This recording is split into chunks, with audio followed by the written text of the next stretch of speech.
우리 인성이가 왔네요. 예, 우리 박수 한번 쳐주시죠. 예, 아이고 잘 왔습니다. 감사합니다. 예, 어제 그저께도 왔었어요.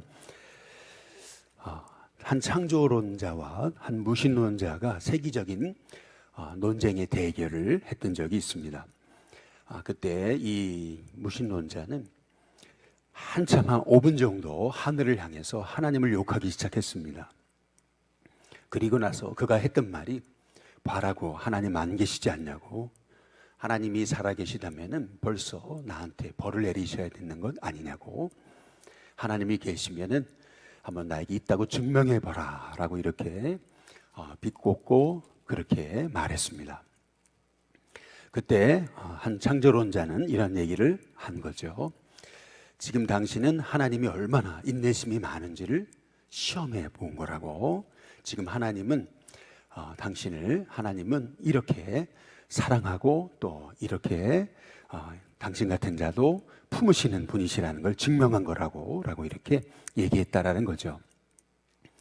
항상 믿지 않는 분들은 하나님을 증거할 때에 하나님이 있는가 한번 증명해 봐라, 나한테 보여봐라, 지금 내 앞에 보여줘라, 이렇게 이제 말하죠. 마찬가지로 오늘 마태복음 16장 1절에 보면은 바리새인과 사두개인들이 와서 예수님을 시험해서 하늘로부터 오는 표적을 보이기를 청했다, 이렇게 말씀하고 있습니다. 예수님을 시험했던 바리새인과 사두개인들은 하늘로부터 한번 표적 보여봐 달라, 이렇게 표적을 한번 보여봐 줘라 라고 이렇게 이제 예수님을 시험합니다. 항상 그래, 하나님 살아계셔? 그러면 있다고 증명해봐, 내 앞에 한번 보여줘봐. 이제 그러는 믿지 않는 분들의 그러한 보통의 그 모습을 사두개인과 이 바리새인들이 예수님 앞에서 똑같이 보여주고 있다는 사실을 오늘 성경은 우리에게 말씀하고 계십니다. 근데 특별히 여기서 우리가 주목해 봐야 되는 것은 바리새인들은 영적인 사실을 믿어요. 천사도 믿고 천국도 믿고 영적인 사실, 마귀도 있다는 것을 믿고 이제 그렇습니다. 그러나 사두개인들은 아니죠. 사두개인들은 지극히 세속적인 사람들입니다. 현실주의자들이에요. 사두개인들은 하늘의 역사, 천사, 영적인 세계를 믿지 않는 사람들입니다. 그런데 그럼에도 불구하고 이 사두개인들이 바리새인과 같이 하나가 되고 짝이 돼서 예수님께 하늘로부터 오는 표적을 우리에게 보여달라라고 그렇게 이제 말하고 있다라고 하는 것은 철저히 예수님을 시험해서 올무에 빠뜨리려고 하는 계략이라는 것을 알 수가 있는 거죠.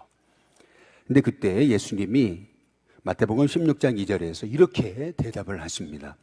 너희가 저녁에 하늘이 붉으면 날이 좋겠다 하고 아침에 하늘이 붉고 흐리면 오늘은 날이 굳겠다 하나니 너희가 날씨는 분별할 줄 알면서 시대의 표적은 분별할 수 없느냐. 예수님은 너희들이 저녁에 밤에 전날에 날이 붉으면 내일 날이 참 좋겠다, 그리고 아침에 날이 붉고 흐리면은 오늘 날이 좋지 않겠다라는 걸 다 분별하면서도 왜 시대의 표적은 분별하지 못하느냐라고 예수님이 그들에게 말씀을 하고 계십니다. 우리가 여기서 한 가지 이제 짚고 넘어가야 될 부분은 뭐냐면은 2000년 전 지금 유대는 로마의 속국이었죠. 유대는 로마의 식민지였습니다. 이미 로마가 유대를 통치하면서 유대는 로마화가 되고 있었던 거죠. 화폐도 그렇고, 그리고 모든 사회적인 분위기가 이제 로마화되고 있었던 것을 볼 수가 있습니다. 우리가 로마 그러면은 2000년 전이니까 라고 생각하시기가 쉬운데, 이 로마라고 하는 사회가 얼마나 사회적으로 발달된 사회였는지를 우리가 여러 그 사건들을 통해서 볼 수가 있는데요. 특별히 로마 제국이 시작되기 전 알렉산드로스 대왕에 의해서 세계가 헬라 제국이 됐을 당시 이집트의 이 알렉산드로스 대왕은 도서관을 이제 알렉산드리아라고 하는 곳에 자기 이름을 따서 도시를 세우고 거기에 도서관을 세우죠. 근데 그 도서관에 무려 40만 권의 책이 있었을 정도로 그렇게 또 엄청난 그런 일들을 행했던 것이 당시 시대적인 사회적인 배경입니다.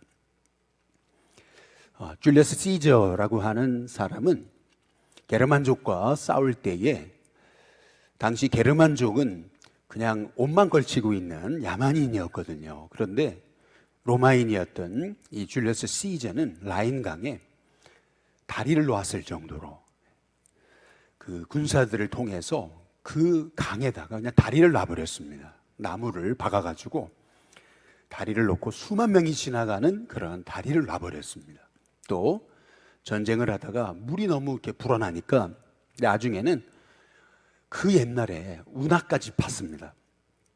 그게 바로 로마였던 거죠. 그 정도로 발달했던 사회가 이제 로마예요. 그 예수님이 지금 하시는 말씀이 뭐냐면은 그렇게 너희들이 날씨는 다 분별하고 그렇게 너희들이 뭐 어제 저녁에 날이 붉으면 내일은 날이 좋겠다. 오늘 아침에 날이 붉으면 날이 흐리겠다. 다 이런 것들은 분별하면서 어찌 시대의 표적은 분별하지 못하냐. 우리 예수님께서 안타까워 하시는 거죠. 아무리 세상적으로 우리가 지식이 많고 우리가 잘 나간다고 하더라도 오히려 복음을 모르는 경우가 많습니다. 어찌 보면 사람은 착한데 사람은 좋아요. 당장이라도 교회 나올 것 같아요. 그런데 오히려 그런 분들이 더 교회에 더 못 나옵니다. 착해서 잘 믿을 것 같은데 오히려 못 믿어요. 이게 참 아이러니하게 되는 거죠. 아니, 사회적인 이 자연적인 것들은 과학적으로 분별하면서 왜 시대의 표적은 분별하지 못하냐. 우리 예수님께서 안타까워 하시는 것을 볼 수가 있습니다. 시대의 표적이란 이 시대의 표적이 말하는 것은 뭐냐면은 우리가 어제 마태복음 15장에 30절에 보시면 예수님이 병자들을 고치시는데 다리 저는 사람, 장애인, 맹인과 말 못하는 사람, 기타 여럿을 예수님이 고쳐주셨던 것을 볼 수가 있거든요. 이 모든 사실은 실은 이사야서 35장에 보시면은 이사야서 35장에 5절과 6절에 그때에 맹인의 눈이 밝을 것이고 못 듣는 사람의 귀가 열릴 것이고 그때에 저는 자는 사슴같이 뛸 것이고 말 못하는 자의 혀는 노래하리니 이는 광야에서 물이 쏟겠고 사막에서 시내가 흐를 것입니다. 이 이사야서 35장 5절과 6절의 말씀의 성취 있었던 거거든요.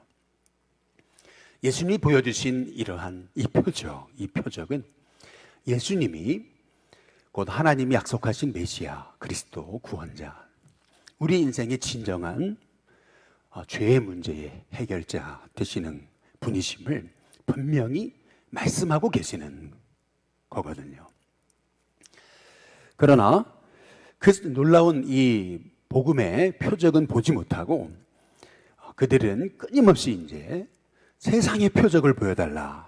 그래서 오늘 마태복음 16장 4절에 보면 악하고 음란한 세대, 당시의 세대를 악하고 음란한 세대라고 예수님이 말씀하고 계십니다. 악하고 음란한 세대가 표적을 구하나 요나의 표적밖에는 보여줄 표적이 없느니라. 예수님이 보여주실 표적, 그것은 요나의 표적밖에 없다라고 말씀하고 계십니다.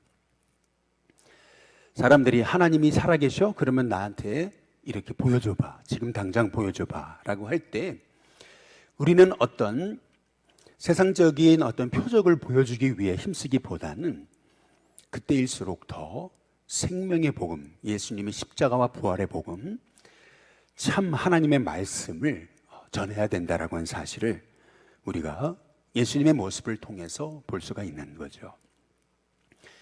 오직 예수님이 보여주시고자 하셨던 것은 실은 참된 진짜 표적은 예수님 십자가에 죽으시고 부활하시는 것이었음을 우리가 오늘 말씀을 통해서 볼 수가 있는 겁니다. 결국 어떤 세상적인 화려함이라든지 어떤 기적이나 어떤 이적 같은 것이 한 영혼을 주님 앞에 진정으로 돌아오게 하는 것이라기보다는 한 영혼을 진정으로 주님 앞에 돌아오게 하는 것은 십자가와 부활의 복음밖에 없다라고 하는 사실을 우리가 오늘 말씀을 통해서 깨달아 알아야 된다는 거죠. 항상 마귀의 시험은 뭔가 보여줘 봐라 라고 하는 얘기입니다. 성전 위에서 뛰어내려 봐라, 이 돌을 떡덩이로 만들어 봐라, 내게 절해 봐라. 항상 마귀의 시험은 뭔가를 보여줘 봐라 라고 하는 겁니다. 항상 마귀는요, 아주 보이지 않게 하나님이 주신 꿈과 허영심을 아주 교묘하게 섞어놓고 있습니다. 하나님의 사람들조차도 꿈이라고 얘기하면서, 하나님 주신 비전이라고 얘기하면서 실은 허영심에 사로잡힌 사람들이 너무나 많은 거죠. 우리가 분별해야 되는 것은 뭐냐면 하나님의 비전과 허영심입니다.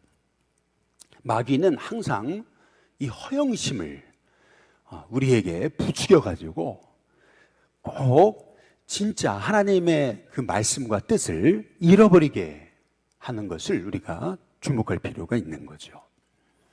바리새인과 사두개인들은 그래, 표적 한번 보여줘 봐라, 하늘로부터 내려오는 표적만 보여주면 내가 믿지, 이제 이렇게 예수님을 조롱합니다.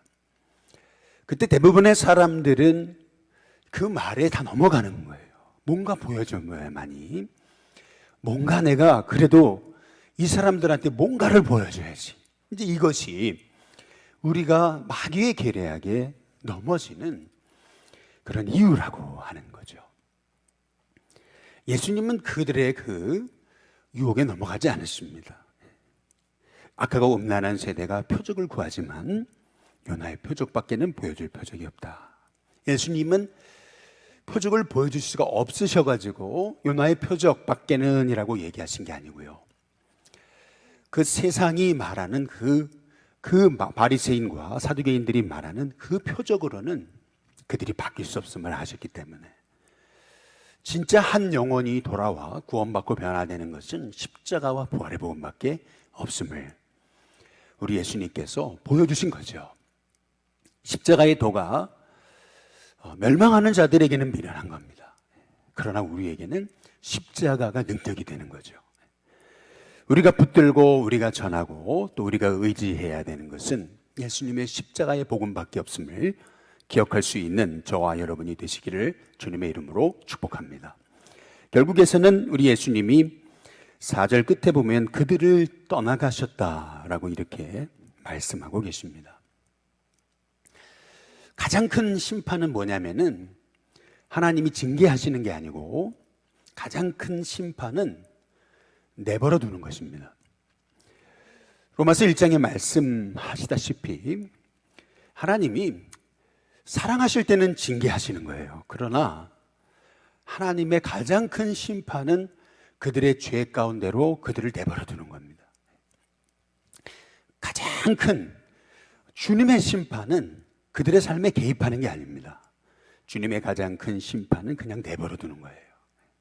그래서 오늘 마태복음 16장 4절에 그들을 떠나가셨다라고 하는 이 말씀에서 우리는 하나님 제 삶을 이렇게 죄악 가운데 살도록 그냥 내버려 두지 마시고 하나님 제 삶을 만져주시고 다스려 주시는 한이 있더라도 내게 깨닫게 해달라고, 그것이 오히려 지혜로운 자의 기도가 되는 거죠. 이 바리새인과 사두개인들은 예수님의 이 십자가의 부활의 복음을 깨닫지 못합니다. 전혀 깨닫지를 못하죠. 깨닫지 못하니까 망하는 겁니다. 그런데 5절에 보시면은 5절부터 나오는 말씀에서 우리는 더 안타까운 모습을 보게 되는 거죠. 바리새인과 사두개인들이 요나의 표적, 예수님의 십자가와 부활의 복음을 알지 못한 것은 이해가 되는데 제자들조차도 눈이 어두워져 있습니다. 그들도 깨닫지 못하고 있습니다.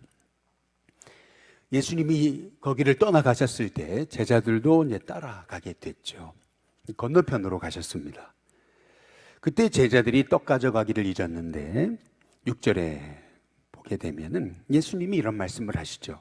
삼가 바리새인과 사두개인들의 누룩을 주의해라 라고 이렇게 말씀하십니다. 예수님의 말씀은 바리새인과 사두개인들의 누룩에 관한 말씀이셨는데 7절에 보면 제자들은 서로 토론하면서 이런 얘기를 합니다. 우리가 떡을 가져오지 않았도다. 우리가 떡을 가져오지 않았기 때문에 예수님 저러시는 거다. 이제 이렇게 얘기하십니다. 그때 예수님이 너무 안타까워 하시는 거죠. 8절에 보면 믿음이 작은 자들아 어찌 떡이 없으므로 서로 논의하느냐? 너희가 아직도 깨닫지 못하느냐? 예수님이 말씀하고 계십니다. 11절에 어찌 내 말한 것이 떡의 관함이 아닌 줄 깨닫지 못하느냐 라고 말씀하시면서 오직 바리새인과 사두개인들의 누룩을 주의해야 된다. 예수님이 말씀하고 계십니다. 제자들이 전혀 예수님이 말씀하신 그 사두개인과 바리새인들의 누룩의 의미를 깨닫지 못했다고 하는 것을 알 수가 있죠.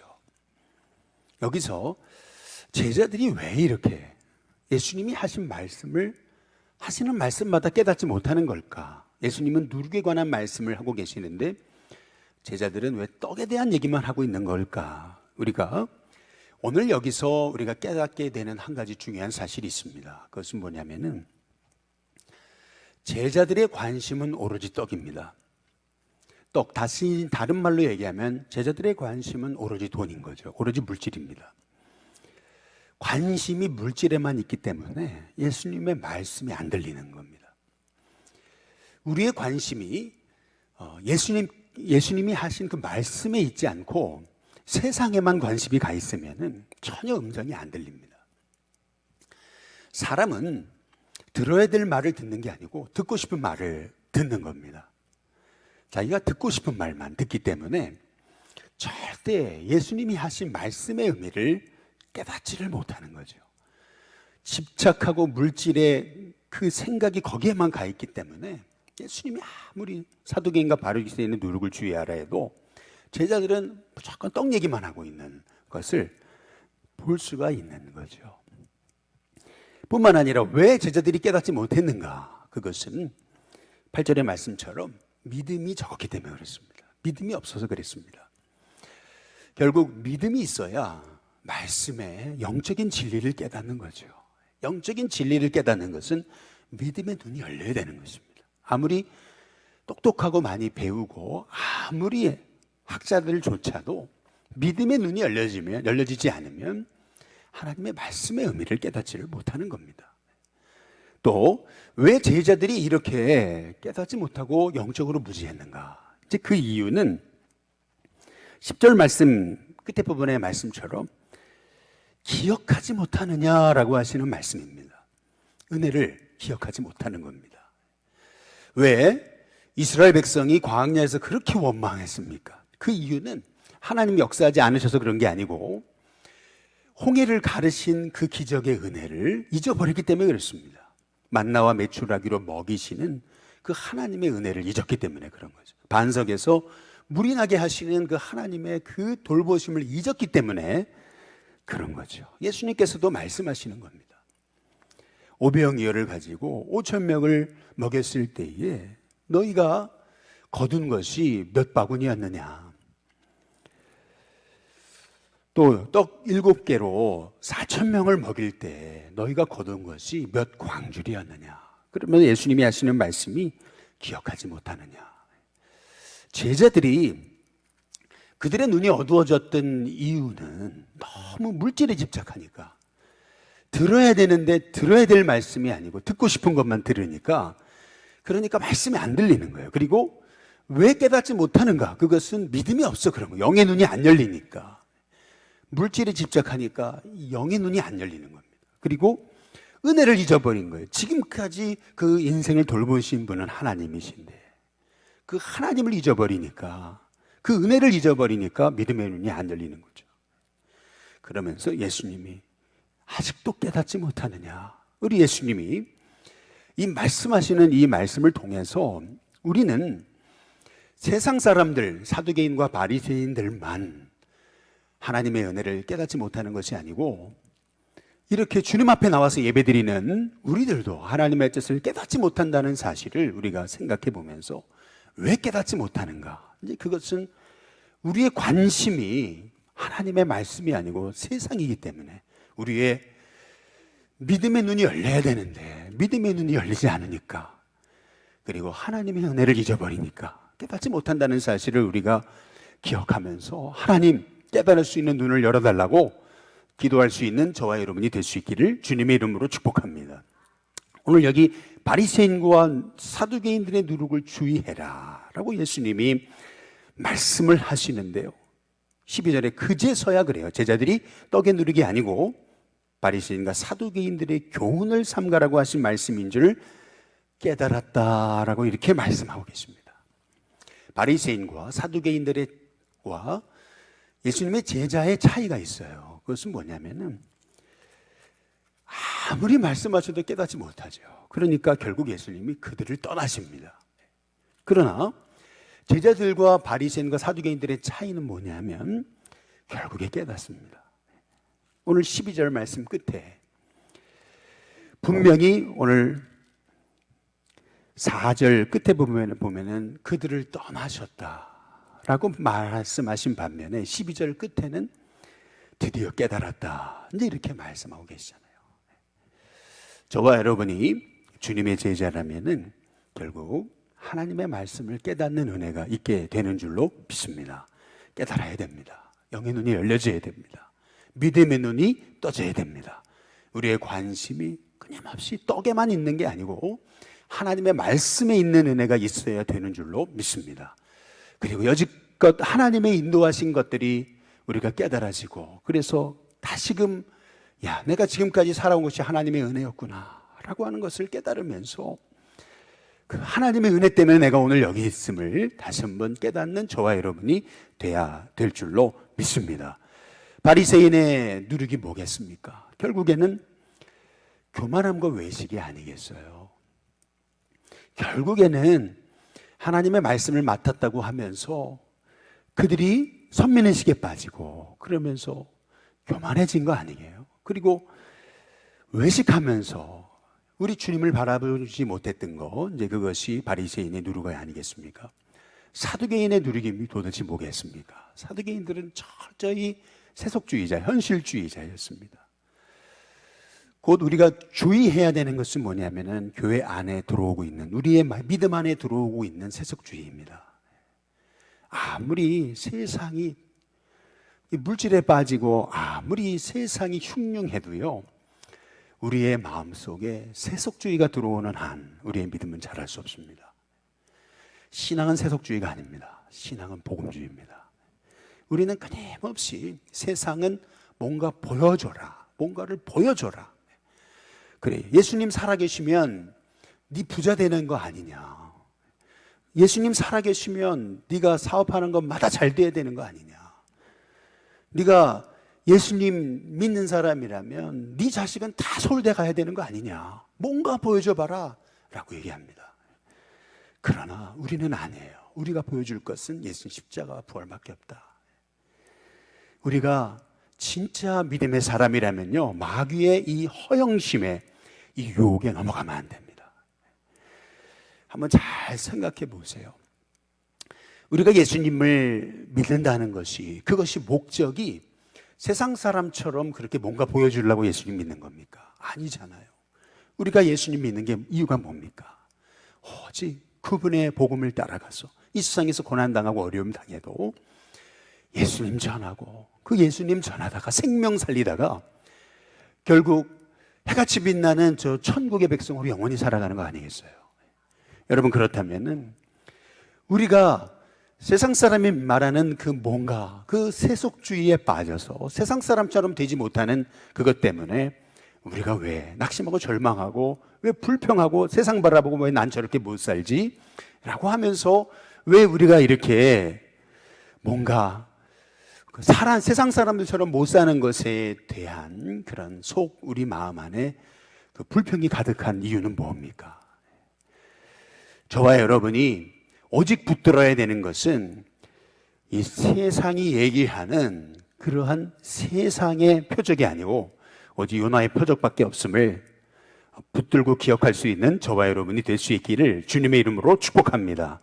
그래서 깨달아야 됩니다. 깨닫는 눈이 열려져서 진짜 우리가 붙들어야 될 것은 십자가와 부활의 복음, 그 안에서만 진짜 만족이고 기쁨이 있음을, 다른 어느 곳에서도 나를 만족시킬 수 있는 것이 없음을, 그러나 그 십자가와 부활의 복음을 붙들고 갈 때 결국에는 하나님께서 우리의 인생 가운데서 놀라운 광야에서 샘물이 나고 사막에서 꽃이 피는 역사들이 일어나는 은혜가 있게 되는 것을 우리가 기억하면서 우리 10년 가운데서 자꾸 세상의 허영심에 빠지지 말고 오직 십자가 부활의 복음 붙잡고 그분 안에 붙들려서 나에게 오직 유익은 예수님 십자가의 복음밖에 없습니다. 주 예수님보다 더 귀한 분은 없습니다. 이것이 저와 여러분의 진정한 고백이 될 수 있기를 주님의 이름으로 축복합니다. 우리 이 시간 찬송가 455장 우리 함께 찬양 부르겠습니다.